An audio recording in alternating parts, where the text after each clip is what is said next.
Hello and welcome to another of the Birmingham and Midland Institute's presentations on books as artefacts. I am Samina and I'm the Honorary Librarian, and I'm going to show you a bit today about part 2 of end papers, but also about the preservation and the work that we do to preserve the books that we have in our collection.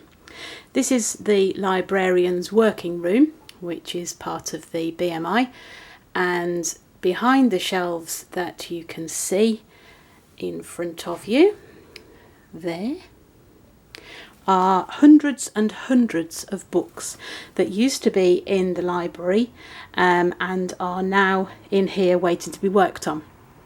They are here because in the 1970s it was deemed a good idea to wrap books in newspaper to keep them safe. Sadly, they didn't realise that the newspaper was acidic, and so slowly ate into the papers of the books. And so what we're doing now is taking the books out of the newspaper and then preserving them in a way that is safe for them, and so that it will keep them for future generations. And over here you can see some of the boxes of books that are finished. They do not start like this, they start as you will see. Right, so to continue the end papers video that went up a couple of weeks ago, this is how you bought your books. So as I said about end papers, they kept the book safe, and the insides of the book obviously were contained within one end paper, the spine at the back, and here you can see the sewn binding and then the paper put on the top, and the book itself is inside. And this happens to be a book from 1890, and it's called The Book. It's printers, illustrators and binders from Gutenberg to the present time, which is obviously quite a while ago, as it was 1890.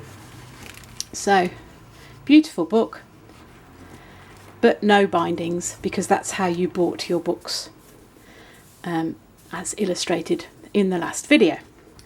So that's that one. So this is how we had found hundreds and hundreds of books within the library. I honestly haven't opened this, so apart from the indication on the side, Shores of Mediterranean, title page missing, volume 2, 1822, I don't know the state of the book inside. The newspapers themselves make quite interesting reading, and 1977 this was wrapped. So you lay the newspaper to one side, because as you can see, even on the newspaper itself it's discoloured because of the acid within the paper that will eat into the book. We do have examples of books that have been shading on them, so you can see where, for example, a bookmark's been left in it, and you can see that there's a demarcation on the page where the paper was. So this is the Earl of Belmore, and you can see, hopefully, here it's quite dark because that's been in contact with the newspaper, whereas the internal pages, I'll try and do it there, you can see there's a difference in the colour. So that's where the acid from the newspaper's eaten into the page of the book. So that's what we need to try and stop. This book is in two halves. There are some people who split their books into two halves so that they can fit them in their bags to take on the train, but it's not necessarily the best thing to do. So this was one of our books, because it says the Birmingham Library, and it's obviously had quite a bit of wear and was falling to bits, and so was wrapped in newspaper to preserve it. So what we do now, I'll try and do it live. Now, because this has no title page, as it said on the newspaper, the title page was missing, we will write out a card for it. Now, these are acid-free bookmarks, you'll be glad to hear, because there's no point in taking the acid-filled off and then replacing it with acid-filled. So right at the top of the page, of the bookmark, sorry, Y3, that's our classification, Shores of Mediterranean,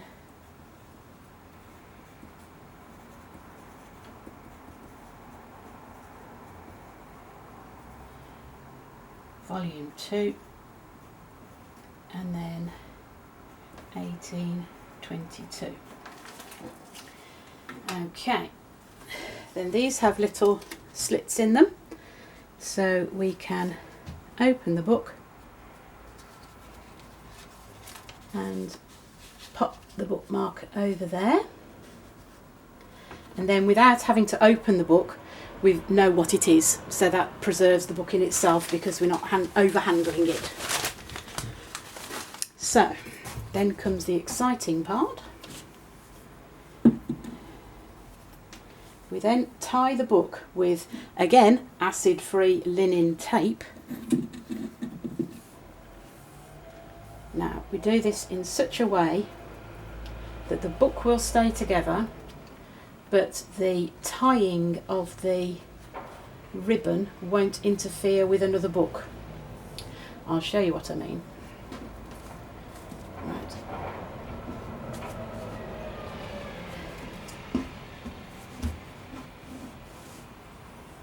So we measure like that. Hopefully these scissors work. It's a small miracle. And then cut another one.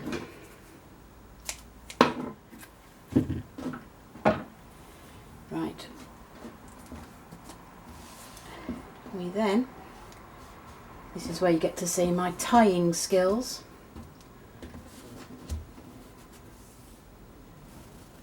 And we tie on the inside, on the page side, so that it doesn't affect the book. We also need to check that that's flat, yes.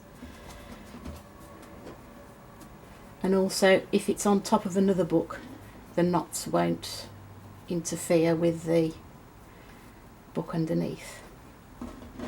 1, 2. Again, check that that's flat.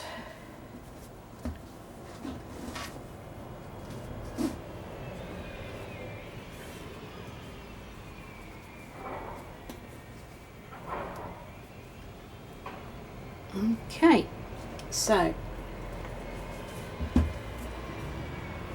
I'm just going to check that the second half's not going to move.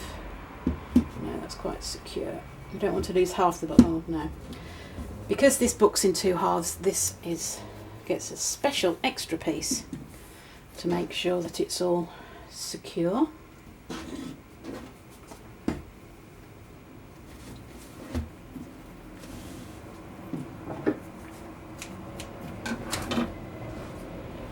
Again, checking that it's not folded or twisted, which of course this one is. There we go. And again, tie it at the edge so that it won't interfere with other books in the box. There we go. So that's preservation of this book, which is rather beautiful. So what we would then do is fill in our tally of the books that we have, and then we've done this because we don't want to handle the books. We want to not handle the books as much as possible. We then put this on the top of the books in the box, and the box has a see-through lid, so we can read what the contents of the box is without keep opening the books up. So that's another way of keeping the books safe. So that's preservation that we do within the library to keep our books safe and to preserve them for future generations. Hope you enjoyed that. Thank you very much for watching.